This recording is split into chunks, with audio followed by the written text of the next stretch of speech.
All right, welcome everybody to Cycle Church Podcast, episode 129. Happy New Year, everyone. This is our first return to the podcast since all the holiday season, all the feasting and gorging on Yeah, food. Uh, yeah, so we'll talk a little bit about that, and we're very pleased to have with us Mike Rafter. Mike is a former professional skateboarder, a brilliant photographer, and also a cyclocross enthusiast, we'll say. But I think probably better bike nerd. Good term here. We embrace at the Cycle wait, Church podcast. didn't take you long to insult our guest. Way to go, Mike. That's a term of endearment. Come on now.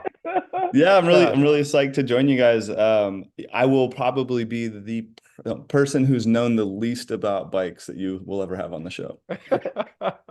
All right. Well, that's good. You're setting the bar very low. So, under promise, over deliver. That's, Yeah. Sales 101. Yeah. Uh, You're also a tech nerd, right? Apple and Yeah.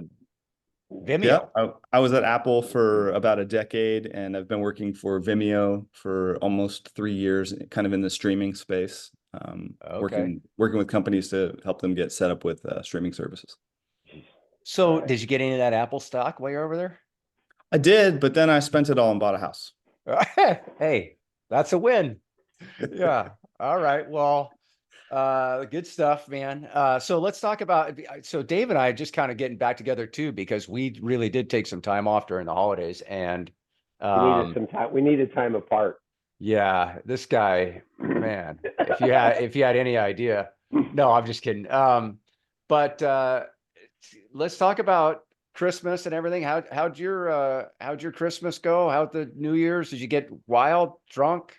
No, I was very chill through Christmas. We just spent time with our parents, like just the core parent, like hang out with my wife's folks and my mom and our grandma, and then like kept it real chill. And then we had a New Year's Eve party here, and we're really learning that our friends who now have young children, everyone was like gone by 12:30. It was like Happy New Year and good night. That's right. Well, Yeah.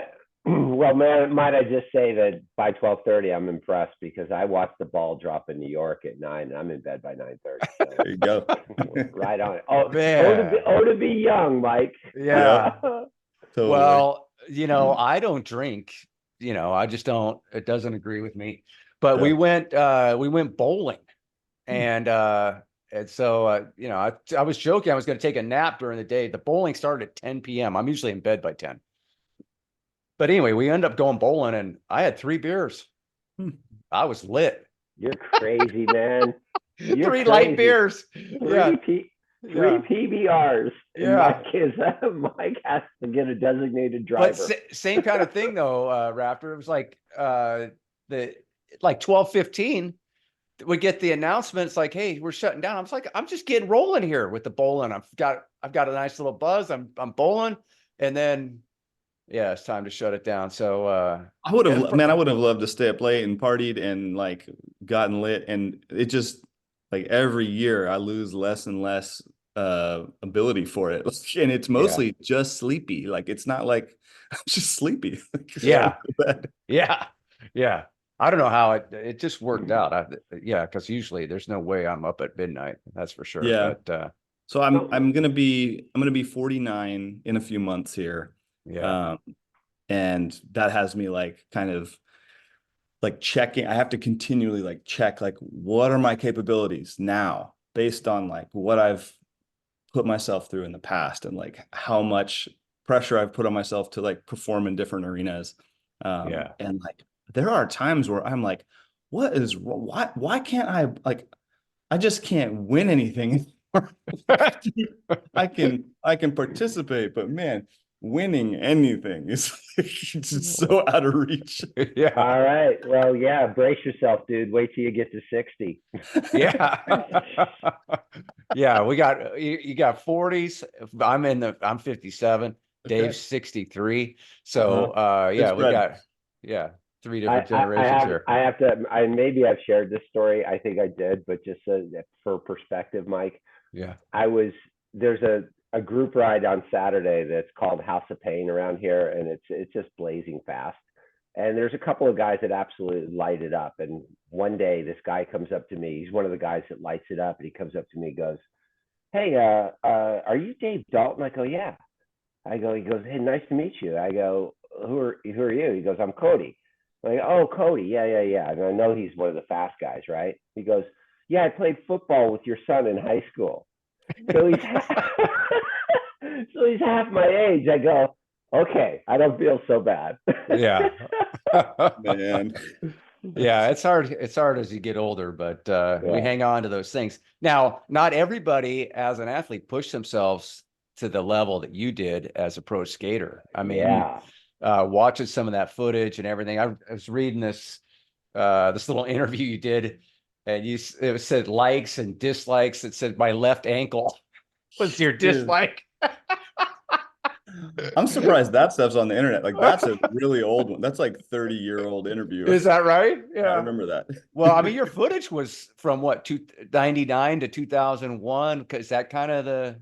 That's when I was like probably like I was having the most fun during those years. Like right around 2000, I was skating I was with Santa Cruz Skateboards, and I had pro model decks from them, and traveling the world and like living off of $20 per diem a day, and like just having the time of my life, man. Like, just so fun. So what does pro skater mean? Is that X Games stuff, or you just? This is pre-X Games though. So this is like right around when X Games first started. And a pro skater is like anyone who's getting paid to ride their skateboard. Really, if you have any endorsements where like your name is on a product, you're considered a pro skater. Especially back then, because no one had their name on a product unless you were on a brand that was large enough to create products. Folks now can actually like turn themselves pro. You can just go on the internet and buy 1,000 skateboard decks and have them printed with your name on them if you have the money to do so. Right. And there's a lot of like talk about, hey, that's not pro skating. Like you may be selling a board with your name, but like back in the time when I was doing it, it was more like someone turned you pro. Like people decided for you. You didn't just decide. And then prior to my generation, it was like if you entered the pro contest, you were pro. But it just changes, and it's very much I think of skateboarding more as like an all-around activity, a lot like bikes, because not everyone who rides a bike is an athlete about it, or not everyone that skateboards is like has something to accomplish with it. Some people are just on their way from one college class to another, and they're skaters too. Yeah. So and I got to imagine it sounds a little bit more glamorous than it is. I mean, at $20 a day, you're traveling the world, but at $20 a day, that's just the per diem. So you get a monthly check, you get royalties. Funny story about royalties. I was a pro skater for several years, like probably close to almost a decade. I was a pro skater. Like I've been skating for like 35 years, but like within that, pro skating for around a decade. The most money I ever made was 1 year when tech decks first came out. You know, the little toy skateboards, the fingerboards. Yeah. My son does it. He used to do it all the time. Go ahead. Yeah. 5 cents per unit sold on tech decks, and they were the #1 stocking stuffer in 1999. Well, tell us, how did that work out at 5 cents a piece? Was it he didn't buy his house off the royalties of the tech. But they were, I mean, that was everything at one. I mean, they sold the little ramps and we had it all at our house. Yeah. It was pretty interesting. I was riding for Santa Cruz Skateboards during that time, and I was at a contest in Tampa, Florida. I had injured my left ankle because that's my bad one, and I had to go to Walmart to buy an ace bandage because I was in the contest that day. I was in Walmart, standing in the checkout lane, and like they had all these tech decks like lined up at the register, and I had never seen one before, but I was like, oh, look at those, they're little skateboard toys. Like, how crazy is that? And I was like looking through them, I was like, oh, they have like all my homies' names are on them, because like I know all the pro skaters. I was like, oh, and I like saw one that had my name on it. I was freaking out. It's like my first instinct was like, that's amazing. I have a little toy skate deck with my name on it. And I was like, don't I have to sign something to have like, Yeah. but you kind of like, you sign your deals with, you don't even sign a deal. You just like have a verbal agreement with a skate company back in the day. And then you're pro with them. And they're like, we're going to give you $2 for every deck that sells. And you're like, okay. And then you never ask for receipts. It's like, okay, so Right. that's the check. That's it. And they're like, yep, Yeah. that's what you made this month. And no one's ever like, cool. Can you show me the invoice? Like, Yeah. Yeah. When I And then, first started as an outside rep, it's kind of similar. So I'm going around, I was an independent rep and I sold like Merlin, speed play pedals. I had a bunch mhm, of different companies that I was repping, right? All through this person that gave me the job. I was an associate of his.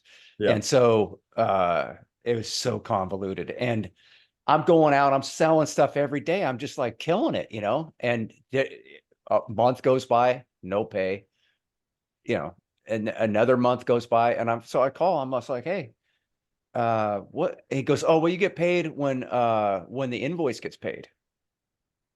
I'm like, how do I know when the invoice gets paid?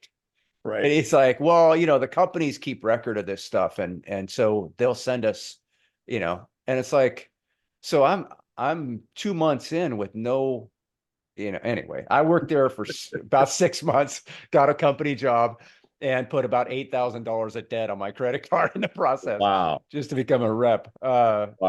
But it worked out in the end, Yeah. all these years later, and I'm thankful that I got my break. Yeah. That was my break to get into being an outside sales rep, which is it's a tough thing to kind of crack into, but Yep. I definitely paid for it. Yeah, sounds like you did too. Yeah, Yeah, I feel like skateboarding, like the real pay that I've paid is like I've paid with flesh. Like I yeah, my wife is very kind to me, and she loves to tell me I'm handsome and great and stuff, which is great on my ego, and I really appreciate it. But I feel like I am like the high mileage model with like decent paint. Like I am so wrecked. I have back issues, knee issues, arthritis in my toes, like my wrists. I've broken several bones, 8 ribs, like so I've taken like collarbone hits, like surgeries here, and it has led me to cycling because I'm running out of shit I can do with this yeah. frame. Yeah. not exactly a glowing endorsement for cycling. I'm Dude, running out it's of shit I could do. I got to ride a yeah, well, bike. like I Yeah. was, I was like, I tell my friends when I ask, like, I have friends who are parents of young kids, and they're always like, "You're gonna do what? You're motorcycling in the desert in Utah? You're rock climbing? And I'm like, I, I just like to be like a little bit scared. Like, I want to be like a little bit scared all the time because Yeah. that's fun for me. I'm not an adrenaline junkie. I don't want to be a lot scared. Like, Right. I want to go race cyclocross. Like, I am not downhill mountain biking. Like, Yeah. I Yeah. want to like fall over in the mud and have a laugh. Like that's kind of like where I'm at in life. Yeah. Yeah. Well, and I So, think that's one of the appeals of I mean, Dave and I have never really talked about this element of it, but like, cyclocross or gravel or whatever it is, dirt riding on skinny wheels, you end up going much slower. Like if you get on a big, cushy 6-inch travel full suspension bike, you're going to end up in a lot of trouble. You could end up easily in a lot of trouble and really hurt. Whereas on the gravel bike, you're not going to go nearly as fast. You can still hurt yourself, but not at the same yeah. level and trajectory that you would on a downhill bike or something. So, yeah, I think The cost that's of failure is just way too high. yeah. So, Yeah. And I think that there's still the people out there, kind of like yourself as a young person, you pro skater pushing yourself to the absolute edge. There's still, obviously a big group of those people out there, generally young. And then as we get older, or even there's some people from like the road world that have never been comfortable riding off road, that don't see the appeal of mountain biking, and then they just kind of all everybody like cyclocross and gravel is a good landing space for either aging ex gamers or roadies that are looking to maybe expand their experience a little bit. And that's why it's so fun when you get all these people together. You don't even know who you're dealing with. We have a local guy, Evan Giancopoli. I don't know how to say his last name. Giancopoli. I don't know, but he goes by Gino Main on the Instagram, and he's this local guy. He's an incredible rider and downhill rider, and he's showed up at rodeo cross this year. And I'd ridden mountain bikes with him a couple of times. I was just like, "What, dude?" And he's like, "Yeah, dude." And so now it's just like he's into cyclocross. He's talking about getting a road bike now. I mean, the wheels are completely flying off for this kid. Uh, That's you know, cool. but yeah, it's just fun. Hey, let's back up a bit though. So you had me a couple things. So traveled the world. So I'm dying to hear a little bit about that. Yeah. It was pre-X Games. So again, we talked a little bit, but what does a pro skater do if it's not X Games, right? And then I'm guessing. Well, I got another question for you, but tell me about traveling the world. And so, I mean, Yes. for me, at $20 a day, that would have been worth it, right? Yeah. Yeah. Yeah.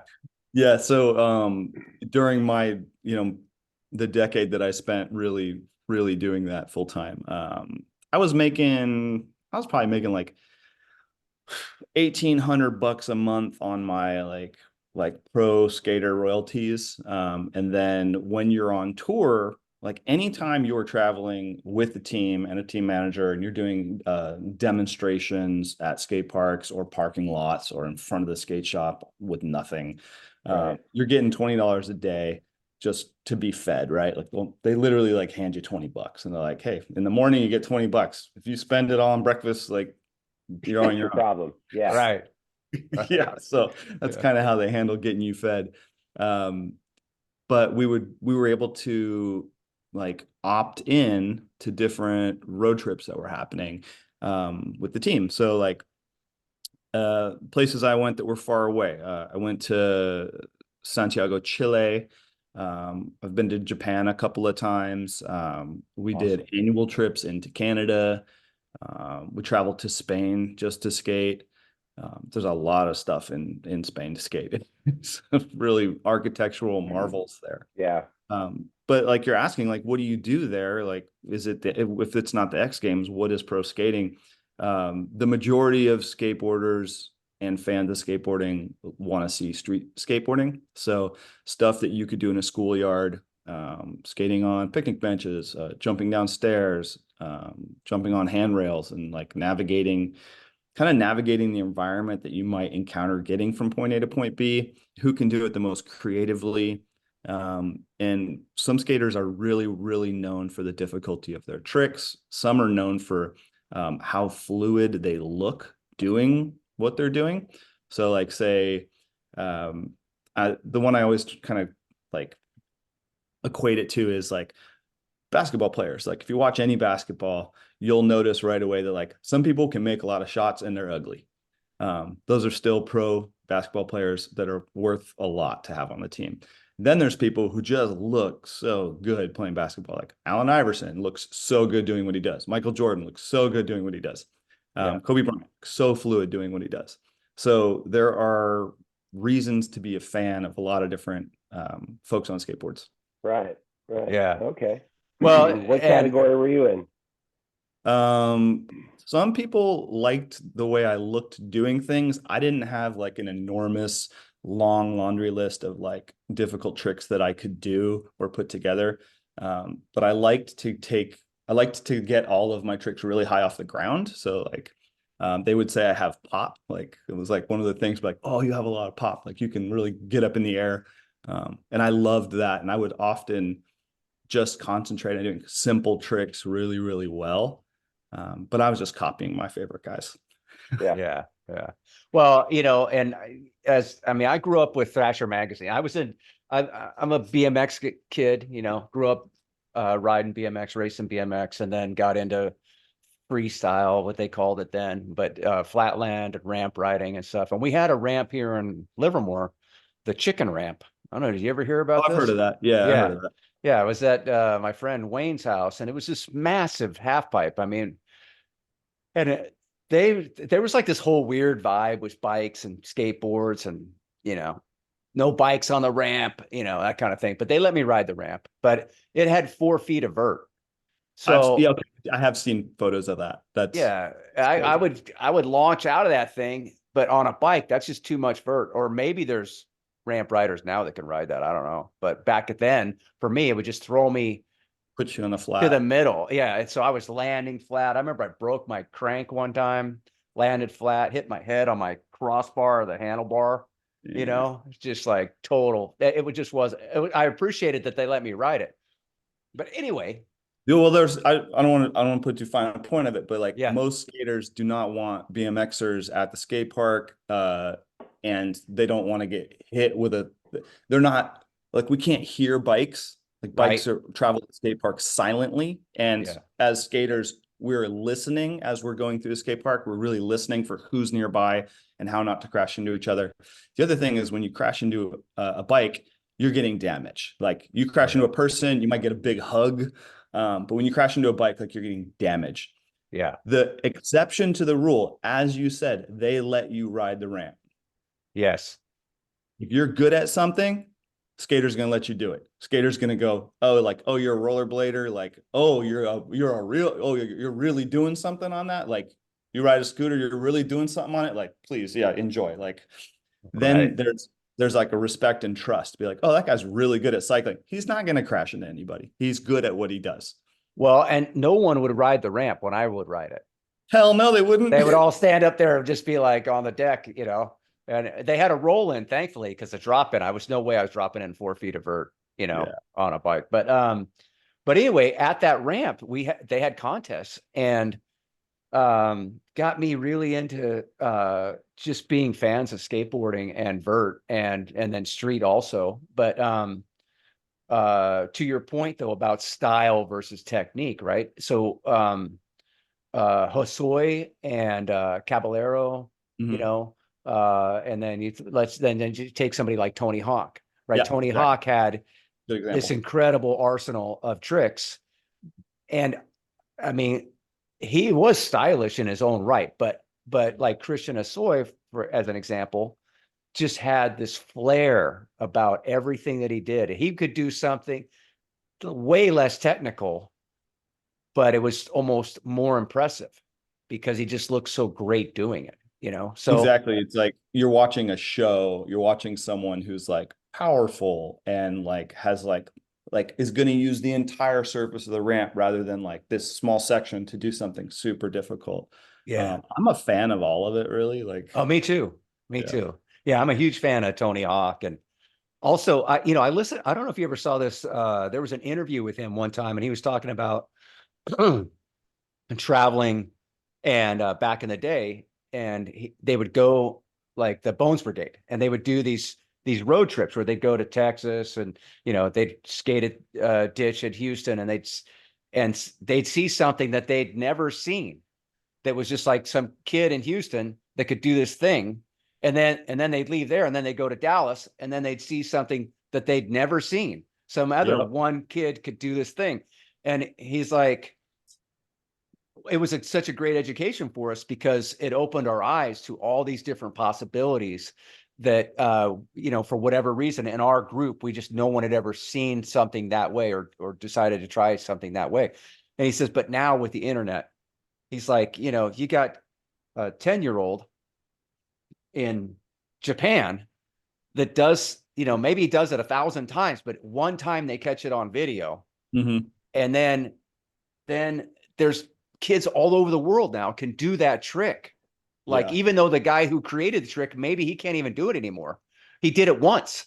And Right. A lot of skateboard tricks happened once. once, that's right. Yeah. And he says, but these kids just study and study and study and study. And then he says, and then the trick that was done once randomly becomes like a standard trick for some other kid in another part of the world. He's just like the progression and the sport has it's just taken on a whole new level.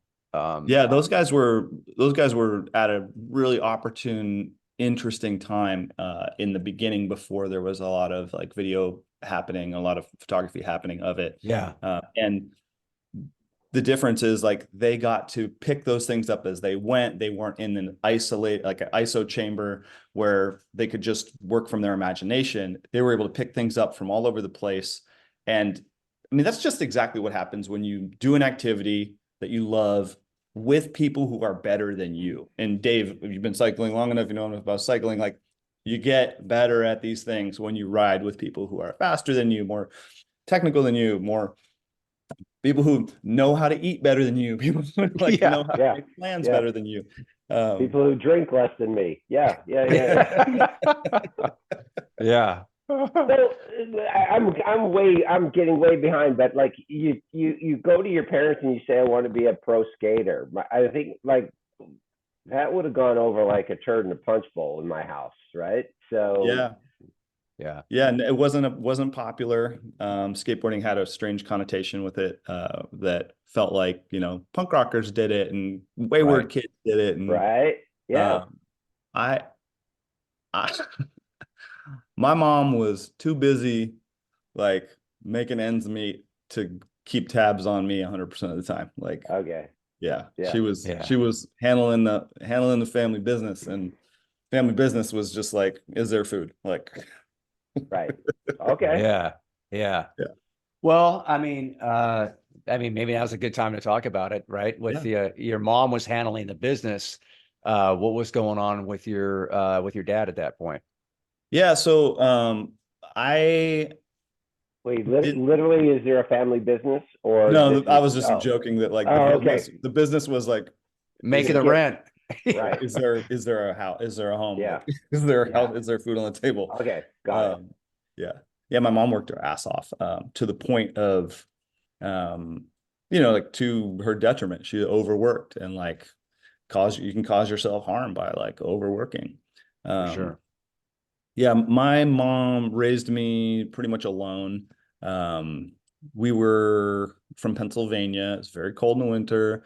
My mom was like making her way to American Sterilizer to be on an assembly line of people like sterilizing medical instruments in 1978, probably when I was yeah, 3. yeah, Yeah, Wow. like before we were doing disposables, right? Like Yeah. right, send them off, clean those needles up, we'll use them again. Sounds Uh, insane to me right now. yeah. So yeah, my mom raised me pretty much solo. My dad would cruise in and out of our lives here and there. I probably spent less than a year total if I added up all the times that my dad lived with us. Probably less than a total year. Um, so my mom was just doing it all on her own. Um, Pops had some like major issues with drug addiction, mental illness, and wasn't really in a position to safely be in our lives. So my mom just said like, "Hey, there's an open door here for you, but like every time you come back, we're finding that you have drink too much and have been violent, or have left maybe you've left needles in places where kids are going to run into them."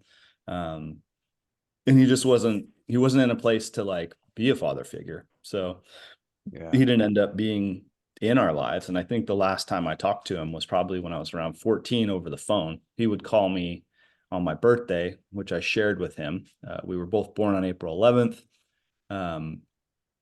And he would call me drunk on my birthdays, because you get in your feelings and your emotions when you're drunk, and you get in those feelings when you're on your birthday. You want to call Yeah. your kid and, say I love you and things. And I got so mad as a kid. I was like so angry. I was like just thinking to myself, like, this guy doesn't love me. Like, why hasn't he been able to get his shit together and be a dad? Like, I would have done anything to be a dad for my kid. So you just Yeah. have anger in your teens. And that was Yeah. that was literally the last time I talked to him. He died many years later when I was in my 30s. I think he was in his 50s. and he had taken his own life, very late, very late in my pro skater career. So yeah, I Wow. lost my dad to suicide. And that was like, it was a really, you get defining moments in your life where you like put pins, and you're like, whoa, things changed here. Things changed here. Like things really changed for me when I got that news. And I had a lot of work to do. I had a lot of work to do to get past that. Wow. What changed? Was it, I mean, regret, or I can't let this happen? I can't go down this path. I mean, what? Yeah, some of both of those things. Since my dad, I knew my dad as someone who was a drug addict and an alcoholic. And that's like his identity that I had built for him. Hmm. I never drank or did any drugs, like ever, all the way up until I was like, I think I was like 36. It wasn't until like 2 years after his death that I like drank my first beer. Um, Wow. and imagine traveling with a bunch of skaters like every day.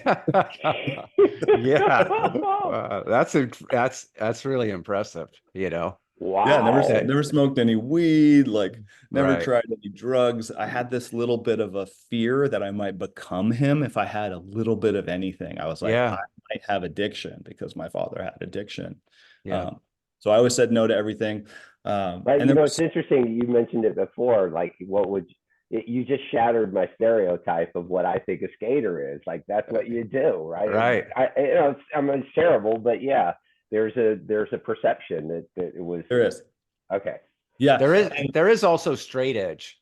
That was like a whole energy that was in skateboarding also, right? Because there There was a were punk rock had like straight edge and like there are a lot of punk rock skaters. I sometimes people be like, "Oh, you're straight edge," and the easy answer is like, "Oh yeah, I'm straight edge, whatever." Like, yeah, I didn't really know what that was all about. I wasn't into it and have X's on my hands and shit. But um, I didn't ever want to feel out of control. My dad was out of control, like out of control emotionally, out of control, like some I don't want to call it abuse because it was like so thoughtless, but like bursts of violent outrage, throwing things or like being too handsy when you're drunk, and like you don't want to shake a child or like break a Yeah. jar, shit like that. yeah, Um, so I really avoided like all of that stuff through my like skateboarding time, which was of great benefit to me in that like every morning I had a little bit more juice to like do the skateboarding than my friends who were hungover. I was always in a position with my wits about me. So I ended up being the person that drives all the time. I was able to make decisions about where we're going to go tomorrow. Um, like I can read the map, like, because we didn't Yeah. have phones, we didn't have cell phones. Uh, Um, and you're the it de kind of, facto leader because you're sober, right? that was it. That was Yeah. it. I was like the de facto leader. And Right. through my life, that theme, that early, like little bit of leadership has been like a theme in my life that I'm really appreciative of. Sure. Um, I ended up like being the team manager for some period of time. I ended up like taking on positions going into adulthood that were like leadership positions. It was fantastic. Like this has been like my little bit of a role that just like continues to happen for me. Right. Yeah. Um, Well, I mean, if Wow. that's in a way, I mean, this is crazy to even go this way with it, but in a way, you kind of have your father to thank for that, I right? do. Because he led such a horrible example Mhm. that it puts you on this path of I'm not going to be that. I'm going to Right. be the opposite of that. And I'm sure that these companies that you were skating for, uh, just like you recognize it and the people you were with recognize it, I'm sure they recognize it too. It's like, oh, well, if we're going to send so and so and so, so we should send Rafter too, because he'll make sure they're going to get there. And, Safely. he's got his shit together, where these other Yeah. guys, who knows, they Yeah. might be in a ditch. Someone's got to talk to someone sane has to talk to the cops when they show up, right? Right. Right. Yeah. Yeah. Oh So, yeah. Yeah. yeah. Yeah, So, Wow. I do have my father's experience to thank for that. And I do want to mention, I mean, you have a platform, you have a podcast, and I'm going to take advantage of it. Yes. Mental health is like no joke. It should be considered as highly as your physical health and all the stuff you're working on. If we have cyclists listening to this podcast, I would imagine we all have our little goals physically. Don't forget to set mental goals for yourself. Like check in, see where you're at with your needs emotionally, because we do lose a lot of people to self-harm and suicide. Yeah. A lot of it is not caught in time. So Yeah. losing my dad in that fashion, although we weren't although we weren't close, the big hit isn't that, like, the big hit for me is like all the lost um potential to have had a relationship with him. And I Right. think about other, like, specifically skater buddies that I've lost, maybe not to suicide, but I've just lost due to like drug use or um, all the all the horrible reasons people die. But like, we only have like 24 hours in every day, and like there's people out there that you think to yourself like, I'm going to connect with that person someday. Like, oh yeah, I want to get back with that person someday, or like, oh, I want to, like, you gotta really do that shit because like the chances aren't infinite. You got to Yeah. get back. If you love those people and you want to see them again and you want to have relationships with them again, like, you got to dig in right now. And Yeah. listen, no apology needed for using this platform for it. I mean, I think Mike and I have had this discussion a lot, and I really do bring it up. I'm glad you brought it up. Last year, I lost two people very close to me to cancer. Mm. And so I committed myself to raising money, and I did this team and training thing. We rode around Lake Tahoe. I raised $9,000. Our group raised, I don't know, 400,000 bucks, whatever. And I said, yeah, this is my new mission. And now I'm conflicted because in this short period of time, I've so many people affected by mental illness, friend's son that committed suicide. And now it's as prevalent. That's my reason for choosing cancer was everyone knows somebody and now that's been affected by it. And I'm feeling the same way about mental health. It's like all of a sudden you're like, wait a second. And I've got a friend right now, his writing is cut in half because he's struggling mentally. He just can't get it. He's not motivated. As I said, another friend's son committed suicide. My own son is struggling with mental health issues, and we've had Jack ultra cyclist and Yeah. Ben Frederick on, who both have gone through the same thing. So, anyways, I'm rambling, but I appreciate you bringing it up because it is. I love what you just said. Yeah. We train physically. We also have to train mentally. So Yeah, Yeah. I totally agree. And like, taking care of your mental health, like, it can be something as simple as making a list of accomplishments you want to get through. It can be as simple as taking a few minutes out for yourself each day. Maybe you're a busy parent and you carve out 5 minutes to have coffee outside alone, and like watch sunrise, or these very, very small things that I've kind of like invested throughout the past few years of like doing the work of like making sure that I'm not going to fall into like some kind of depression that I could control. Some folks are going to get hit with chemical imbalances that are going to be beyond their control, and they're going to need they're going to need chemical help, right? Like, let's make sure that the chemical help is coming from a doctor and not coming from just some substance that is being abused. Right. The other, for the depression that can be helped, right? The situational things, life choices, decision making. Again, start with the really small stuff. If you've got a really hectic job and like you feel like you're in stress mode all day at your job, like, on your 10-minute break, if that's what you got, like, take that 10 minutes to do something for yourself that you love and enjoy. Like, ask for help from coworkers, ask for help from family. People love to give help. Like, it's the biggest compliment to ask someone for help. Yeah. yeah, Yeah. It's hard to do though. You know, I know for myself, The bike is just what, I just like to hurt myself on the bike. I just get on the bike and just like, I'm just gonna just do something stupid really hard. And that, like, it's like exercising a demon almost, Hmm. it's like whatever thoughts that I'm struggling with, like I have a hard time sleeping. Yeah. So Sometimes I are have a, you, when go you ahead. when you say like doing it on the bike, is it the is it getting yourself more in your body and not being in your mind? Like if you're on hour 3 of a grueling ride, like you're in your body, like you're Yeah. rarely thinking about the things that are bothering you in life. You're thinking about like I'm gonna start cramping up, or like, wow, this is real suffering. I can't believe I'm still 45 minutes from home. Like those are you start thinking about those things. Yeah. I want you to be careful you're not suppressing the other things and just being in your body in that moment, because there's being in your body to be healthy. But if you're going and getting in your body so that you don't have to process, then you've lost that balance. That's a great point. I do feel like it's probably both, but I do parse out a lot of things while I'm alone on my bike, you know. I'm just in my head. Sometimes like I'll have an earphone in, and then other Mhm. times I don't.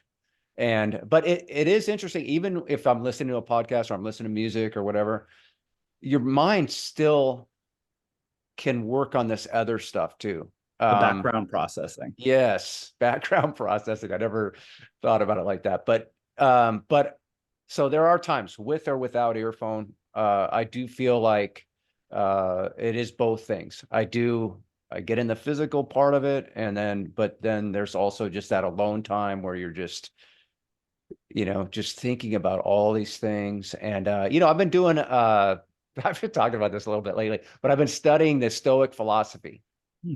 And it's really interesting because these philosophers are from, like, barbarian times, but their philosophies are super relevant today. And to me, what it shows is we haven't really changed. I mean, we've evolved, and there's sure, we all have iPhones now, whatever it is, but We the walk upright. yeah, the human condition, right, of insecurities and confidence and uh, self-worth, humility, all of these things were struggles in barbarian times, just like there's struggles today. And yeah, I'm really getting a lot out of it. And one of the main tenets is, uh, you know, be present. Don't Mm. live in the now. It's a fool, like I think it's Seneca or one of them. It says something about it's a fool's errand to worry about the future, because you'll spend much of your time worrying about something that never happens. Yeah. So Yeah. focus on the now, be present to you, to yourself, and the people around you, and not worry about the future. And then there's a whole thing about, that's not to say about don't make plans and push forward, but in terms of your mental state, you want to be Yeah. present. And Yeah. Make your plans in pencil. yeah, yeah, yeah, that's a good way to put it. And that really helps me, because when I say I can't sleep, a lot of times it's because I'm worrying about something. And I wish it was something I could just turn off, but I did. It's super frustrating because it'll happen like at 4 o'clock in the morning or something. And Yeah. then and then I just realized, like, I'm just gonna get up, because Hmm. I'm either gonna lay here in bed, toss and turn, and try to convince myself not to think about this stuff, or I'm just gonna get up and just get on with my day. And Okay. So let me push you. yeah, Sounds like you have general anxiety. I'd Have agree. have you talked to a doctor about it? I have not. Would you consider it? I would. Yeah, yeah. Well, I wish you would, because there are processes and there are tools that you can put in place. Just basic tools that help you think through those things so you can get back to sleep. And if it gets to a point where you can't, there are crutches to lean on while you figure it out. And I would like greatly encourage you to have like your next normal doctor appointment drop a line in there. Hey, can I talk to you for 5 minutes about this thing? I'm losing sleep. Like, should Yeah. I want to refer me to someone to talk to? Do you want to talk to me about Zoloft or an SSRI that can just kind of like, let's get me on a little bit more neutral sense so that I can work through some things. I had a lot of success with a short run, like dude, I was going through the worst anxiety and panic attacks, like physically, couldn't breathe, heart pounding, like bawling my eyes out. I did 4 therapy sessions. I had like an SSRI for like 3 months. I had a short bottle of Valium that of which I've only took like 2 ever. Just having those things within reach allowed me to work through a lot of stuff. Um, it gave me tools, and it gave me like the strength and like confidence to like work through the things I needed to work through. So Wow. you might Okay. think it's not a big deal. Like, yeah, I wake up in the middle of the night thinking about this. It's a little annoying or whatever. But like, dude, that's every day for years. You could be like that, and like, you could be damaging yourself just getting no help for that. So invest in yourself a little bit if you feel like now is the time. But it's got to be you who decides. Right. Right. Yeah. No, it's Talking about anxiety, I have anxiety about pills. So like Mhm. what you said there about SSRIs or having value, oh man, yeah, I have an addictive personality. Mhm. And so just knowing this about myself, and just some experiences I've had with people I know in life, with pills, I'm I'm very like I'm a problem for the doctor. The doctor's always trying to I go in there, I feel like, oh, here, just you need to take this, this, and this. It was like, okay, what is this going to do? And what are I want to, I'm a pain in the butt when it comes to like putting a pill in my body. But Yeah. I'll just take whatever nutrition you could package it in a little tear off packet that I could throw in my water bottle. I won't ask questions at all. So it's a total hypocrisy within me, and I know this, but yeah. But thank you for putting it that way, Mike. I've never really considered myself as someone who has anxiety, Mhm. but I mean that's It probably sounds pretty the textbook. definition. Sounds pretty Definition. textbook to me. Yeah, yeah. I will definitely tell mention me it about to it. Yeah. my doctor next time I'm there. I do really keep track of Whoop. I got this Whoop, and it tracks your sleep and your recovery and stuff. And it is frustrating at times because I'm very competitive. And so every morning you're either red, you're in the yellow, or you're in the green. And you always want to Yeah. be in that green. And no matter how competitive you are, sometimes you just can't do it because your mind won't cooperate. Uh, Yeah. yeah. Dave, do you find the same things true for you? That's why I've gone silent because I'm not making light of it, but my wife has been saying for years, you need to get help, right? Mhm. And I'm like, no, like, and people say, oh, like, case in point, when we were closing the shop, right? I mean, I'm not gonna lie, we lost everything, but I'm sitting there like I'm not sleeping. My performance on the bike went downhill, everything, right? And someone goes, well, you're stressed out. I'm like, I wasn't stressed.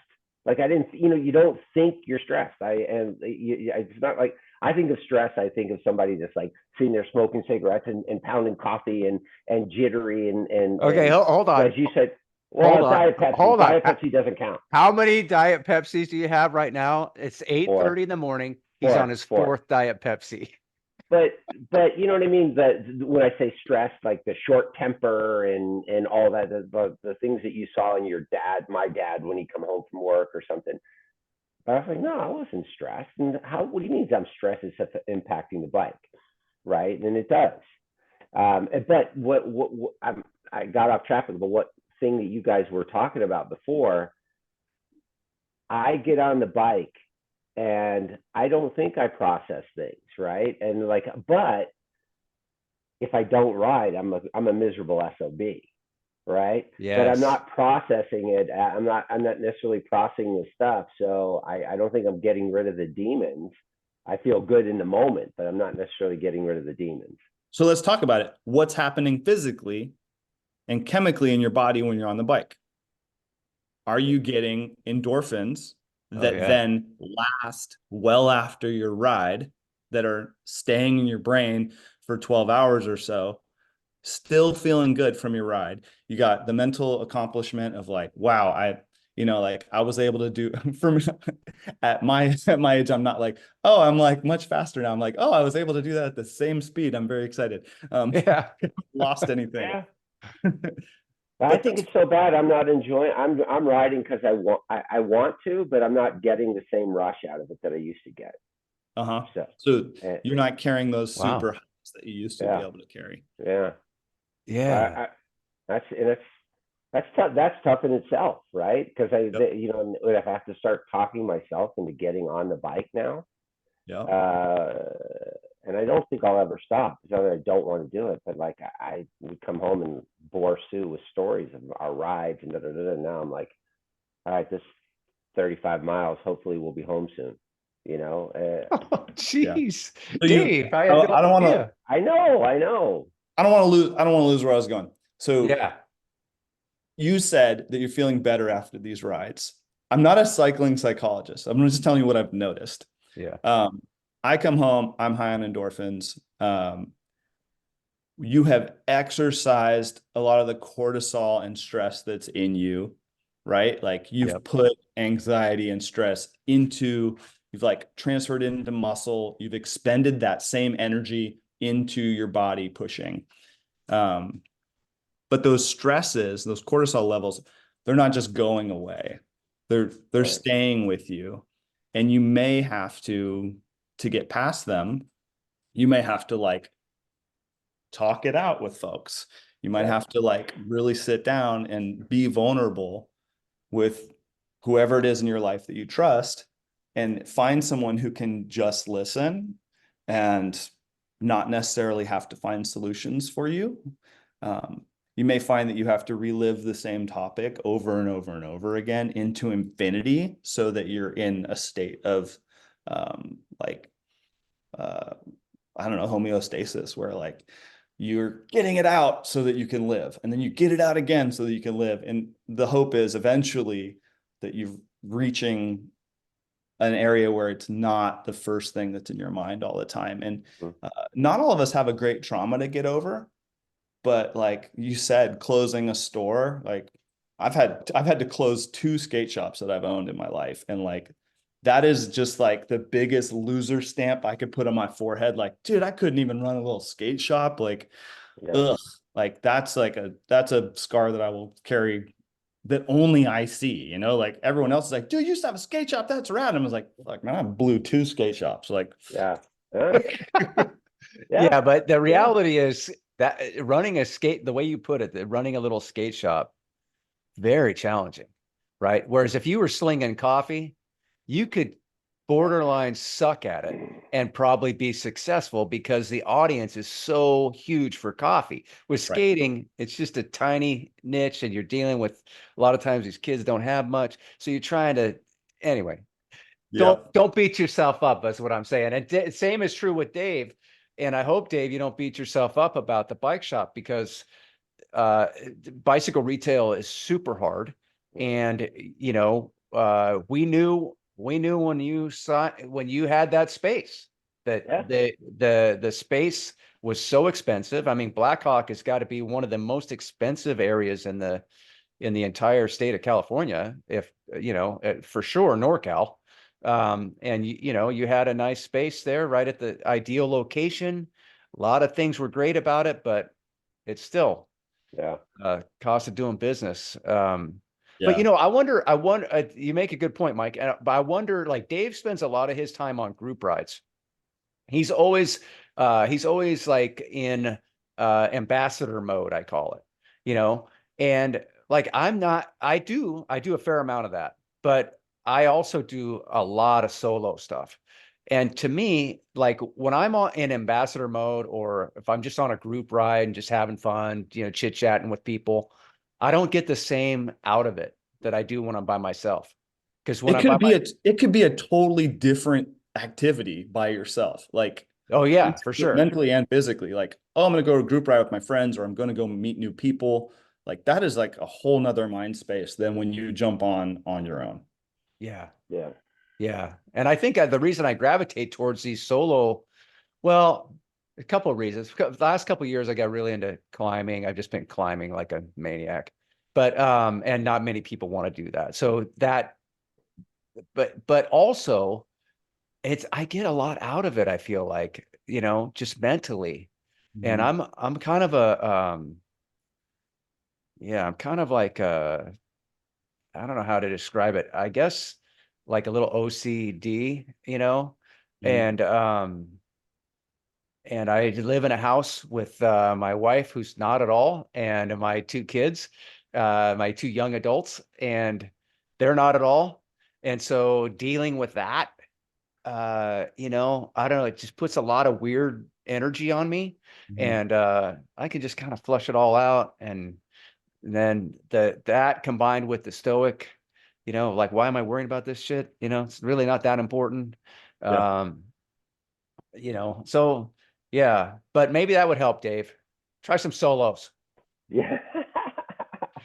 All right. Well, yeah, Yeah, before this is like, we got to go Rogan on this thing because we need 3 hours. Like, we do. Yeah, I, Mike, you've I had don't, such an interesting life. I don't want to be so. I mean, how do we go backwards from such a deep topic? And I appreciate your insights and everything. You really Yes. do have me thinking, but I'm still hung up on, like, when did you stop cycling, skating, and what was your transition? Like, why did you get out of that? How did you get into skating and other things, right? So did you just age out? What's going on? Was it the left ankle? It was a little bit of it's a little bit of everything. So uh I was a professional skateboarder up until around 2001, and then I transitioned. I had been doing a lot of I was surrounded by photographers and people that made videos, so I picked up a Right. lot of like how to do that. So I made a switch from being in front of the camera to being behind the camera. I really wanted to stay involved in skateboarding. It was the only community I knew. And I got really, really, I had met so many people that I was in a good position to like continue my career in skateboarding. So I ended up working, making videos basically. Like I would just film everybody and submit footage to different He's the places. Jason Bateman of skating. There you go. He's the Jason Bateman of skating. Yeah, I was lucky enough to work Okay. for so one of the big ones was a company called Expedition Skateboards. Some of my best friends were pro for them. So I spent a lot of time with them, and I was able to make a video, make like skateboard companies make skate videos. It's kind of what they do. And they don't make skate videos so much to sell them as they do to just promote their team. So I got to make a video for the Expedition company. And then much later, I moved on and was hired as a video production director for Thrasher magazine. And I spent several years like producing videos for Thrasher, which was like such an insane job. Like Dream job, right? As a skater, you would think that you that's would like think. Yeah. so sick. And I loved doing it. And it was Thrasher was like, I think 20, like maybe 20 people work there, so, Yeah. not hundreds of photographers, but like at the mag, it was only like 20 people. So, Yeah. Do um, you, real quick? So So I had a retailer down in San Jose, Willow Glen Cyclery. His name was Reggie Caselli, and he was a writer for Thrasher magazine. oh, Yeah, and so he had all these killer skater stories, but I don't know. Did you ever cross paths with Reggie? I didn't know. Yeah. I Okay. don't remember, but I we don't had a know lot of, the timeline even. It could have been yeah, different timelines too. Yeah. yeah, we had a lot of writers. Yeah, I bet. What were you Yeah. gonna say, Dave? well, you said insane because it was so cool, like your dream job, or just So like I grew up like skating to Safeway at the grocery store to like go read Thrasher magazine and like not buy okay. it because I was like, I'm just gonna read it and then I'll be done. Like, All right. Right. why would I buy it? That's like me and Playboy. I used to sneak into the drugstore and read. No, I'm That's kidding. very funny. Yeah. Yeah, Yeah, so Yeah. I worked at Thrasher for a number of years, and spent a lot of time driving young skaters around to spots to film. And like as I was getting into my early 30s, spending time picking up 16, 17-year-old boys who want to smoke a bunch of weed before they go skate, like it, I got a little burnt out on it. I was like, Yeah. it's just, you're talking to you've jumped the fence on a weekend or at night at a schoolyard, and we're like bringing lights and generators with us to like film stuff illegally, and like talking to the cops, and they start looking at you like, okay, so you're in your 30s, like this Yeah. one kid's 14, does his mom know that you're out with them tonight? Like, Right. like it just felt a little weird over time. I was like, yeah, I don't know if this is exactly for me. Yep. And I had an opportunity to take over a local skate shop in Sacramento that was it was going to close. And I really didn't want it to close. And um, I had like a couple bucks to like be like, hey, here's a couple bucks for the shop. I'm down to take it over and try to. So I had a skate shop for a couple years, and I didn't make a dime. Like I was in the red month over month for several, I don't know, 3 years. And then I have at one point was like, I need to go get a job. The kids can run the shop, like the skater kids can run the shop, but I need to go get a job.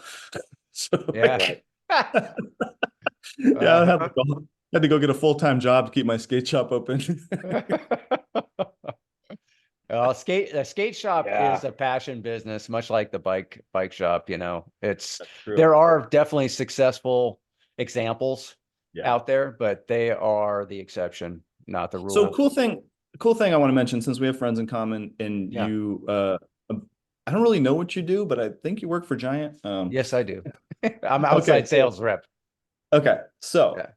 let's talk about like what's cool about skateboarding. Well, there's a community, and then the local shop like sells the local pros boards, and like kids become pro skaters through the local skate shop and the support you give them. And um, I thought it was really interesting that after like watching all the dudes that are on the Enjoy team like shred cyclocross on giant bikes, that like Yeah. the new bike I just bought was Giant Revolt. And it reminded me so much of how a young kid in skateboarding ends up riding the product of the local pros or the local sponsored guys. And Yeah. was considering bike what bike would be my first expensive bike.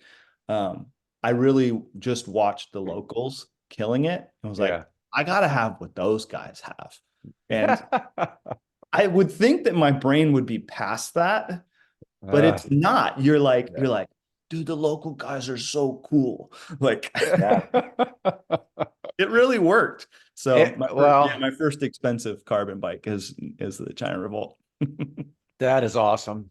And I do, we shared similar youth experiences. You ended up taking it farther than I ever did. I mean, I did travel for BMX racing, but Mhm. when I got into freestyle, I really had visions of, traveling the world and doing freestyle show. We were doing shows locally, but I wanted to take it to that next level and never got there. And but that was still ingrained, that whole idea. You're right, what you just laid out about the local pro riding, the big becoming what the local shop sold, and then everybody would want that, and then they maybe one day would become the local pro, and that's part of the cycle. And when I got together with the Vince Murdoch is the guy who started the Enjoy team, and he's an MMA fighter. It's kind of an Yeah. odd pairing, but he's got Yeah, just Dave this. asked how I went from skateboarding to cycling, but how do you go Yeah, from MMA to cycling? Like yeah. Well, he's doing both. I Yeah, that's wild. yeah, I went from skateboarding to like bouldering, a little bit of rock climbing, running. I found that like I really do need to like on a weekly basis get my heart rate up so that that my body feels good. Like yeah, I need to sweat quite a bit every week so that my body feels good and that my mind feels good. Um, yeah, so my I blew out my knee not too long ago. I have a complex meniscus tear. And I have like pretty bad toe arthritis. So I was running for a couple of years, not like I wasn't like running in 5Ks or marathons or anything. I was just running on my lunch breaks just to stay healthy. But my body can't do it anymore. My back was hurting, my knee was hurting, my foot was hurting, and I wanted to still move. I had this old fixed gear bike that John Cardiel, local pro skater, had built for me like 10 years ago, and it was like gathering dust. I was like, you know what? I want to get into cycling. My friend Erin O'Hagan's into cycling. She seems to love it. Mhm. My friend Sean Remy is old skater guy. He's into cycling. He seems to love it. I'm gonna say this. If I can regularly ride that fixed gear bike 10 miles or so, a couple days a week, I'm gonna treat myself and I'm gonna buy myself a nice, comfortable. I called it a 10 speed. I don't really know, but I ended Yeah. up going buying a salsa journeyman like as a prize for myself for riding my old fixed gear for like a month. Ah, And cool. what I found was I was like, this doesn't hurt me like physically. Like it wears me out. You know, I can get sore from it, but like this isn't just hurting me while I'm doing it the whole time. And Yeah. that was like, I'm not getting kicked out by cops when I do this activity. Oh my God, we have 50 miles of uninterrupted bike trail in Sacramento that goes along a river. Like I've been missing out like for years on this gem that we have in this flat city. Like if you don't accidentally get into cycling in Sacramento, like I don't know how you missed it. Yeah. Yeah. So you're Sacramento's all got a in. great, You've given up. You're all I in. think You've given up all that other stuff. The rock climbing, the running. I mean, is this your passion now? I don't even know if uh, it's yeah. passion. I just feel like I literally can't do other stuff. Yeah. Like I can't do it. It just hurts too much. Like bouldering and climbing, like you have to jump down. And when I jump down, it hurts my knee and my toe really bad. Um, I've found that like cycling with friends feels a lot like skateboarding to me, especially if we're on trails. I'm like, oh, how Hmm. do we navigate this? And like, oh, like, are you gonna skip that jump? Are you gonna go for that jump? Like it just feels a lot like skating. And the cross community, which I've only found just this year, feels the most like skating. Like people just cheering for you based on your level. Someone Yeah. being, you did Yeah. great for you. Like Right. that is so killer. As young skaters, the kid who does his first kickflip is going to get a way bigger response like than even a pro doing like something very, very advanced. Like your first kickflip, everyone knows what that feels like. Everyone wants to celebrate that. And like my first couple rounds at rodeo cross, I only knew 3 people, but every time I went through that section where everyone watches, people yell your name for you, and you just get to feel like, yeah, I have I have people in my life that care about me. Uh-huh. Yeah. Yeah. Yeah. Yeah. Well, Yeah. I've always talked about it. Sacramento has such a great cycling community, and rodeo cross is like it's like a whole, it's got a life of its own. It's Mhm. unreal. And I've done cyclocross at a lot of different events all over the place, and there's nothing really that replicates that rodeo cross, the Heckle Hollow at rodeo cross. It's just it's bananas. If you ride a bike, and even if I mean, and you go through that one time, that that's your happy place. You want to just keep going through there. It's a shame you have to ride so far to get back into Heckle Hollow. Each lap is it's not super far, but I Yeah, don't think they are totally. 2 miles or something, but if that. But yeah, it's pretty cool. And yeah, and that's one of the great appeals about cross. There's a similar thing, believe it or not, with triathlon. Oh, I Uh, think there is. yeah, I've kind of seen it from the side. Like it's creeping into my Instagram feed.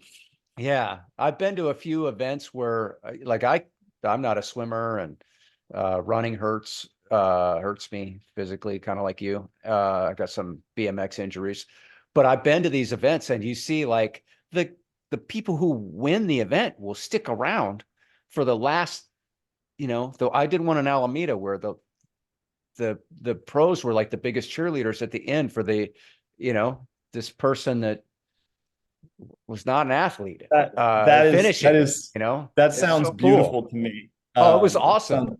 that sounds so cool. I did my first really long, like I did the Wild West gravel Well, grinder. oh, I don't know, 3 years ago. I think it was oh, like 3 years okay. ago. I was like, I'm gonna go do something really hard on my bike. So I went and did that, and I was absolutely the last finisher. And when I finished, like Yeah.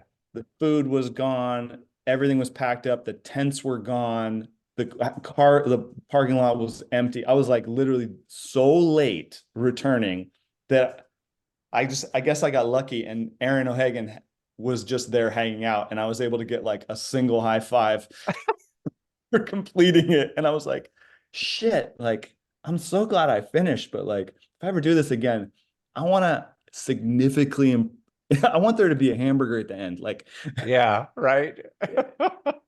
Yeah, Well, and there usually is. I mean, this is no, that's one of my appeals of gravel. Is it's the same thing. People are lining up. I've told the story before in road races. Like I win and I'm standing on top of the podium, but the guys that came in second and third have gone home. And so you're sitting there, they take your picture, and no one believes that you won the race because there's yeah. yeah, no, So, Yeah. but generally, I agree with you. Cross is different, and generally with gravel, there's people sitting in lawn chairs that have camped out and they're just sitting there waiting and cheering you on, and I think, yeah, yeah, there's just such a different energy with gravel and cross. I feel like, with road, it's primarily type A hammerheads. They're very serious. They want to win, but with gravel and cross, there are people that are just there to have fun. And you know, fun on a bike. And so that changes the whole dynamic of the energy around it. And that's part of the appeal. I love it. So fun. yeah, it's Uh, cool. I'm hoping to condition to do a couple of big ones like that in the coming year. Missed a couple due to just being, I don't know, just knowing now that I've done one, I was like, I'm definitely not ready for that one by the time you think you're going to be, and I'm not going to suffer it again. Like I yeah. want, I want to make sure I have it before I do Well, it. when you said you did something tough and you did the Wild West this last year I'm so glad I was, didn't go. oh, it was terrible. I mean, I love the promoter, Jesse, and It was the great. race. Everything about it is awesome, but the conditions, it And was the toughest people I know that ride bikes, like, were suffering. And I was like, dude, if the toughest people were suffering, like, that was not for me. I got to the end. I couldn't even get my helmet unbuckled Your because my fingers hand, weren't working. yeah, I had to have somebody in a car they were sitting in their car with the heater on. And I knocked on the window and I said, "Hey, I know this is kind of crazy, but can you unbuckle my helmet for me?" The guy saw, yeah, So sorry. brutal. Yeah. So Yeah. brutal. So yeah, it was just, yeah, it was terrible. But That's my big goal for the year is to do a couple. I want to do a couple of big grinders. yeah, That's kind of like a goal for me. And then I want to be I raced a few crosses this year, in the lowest category, and just to kind of see where I would be. sure. Um, and I was like, okay, I want to be mid pack next year. Like I just want to get to Yeah. mid, so that I'm not alone on the track. I find that if you're not racing at least one person, I can't find the motivation to like really turn it on and in a little race of any kind, even a fun race. Like if I don't have someone a couple wheels ahead of me, then I'm just like, oh, I'll just ride the course, I guess. Like, Right. yeah, Right. but yeah. That's Yeah. what's cool about when in the cross. That's one of the motivators. I mean, for me, that they'll put a couple of groups out there, so you don't know, and so you're chasing somebody Yes. like, oh, I'm racing them, and you're chasing. Oh shit, that's not in my group. So then you go for the next person, right? It's like, oh, I can't let that person beat me. Oh, he's not in my age group. And then you keep going and keep going. It's one of the things I. It's one of the motivators.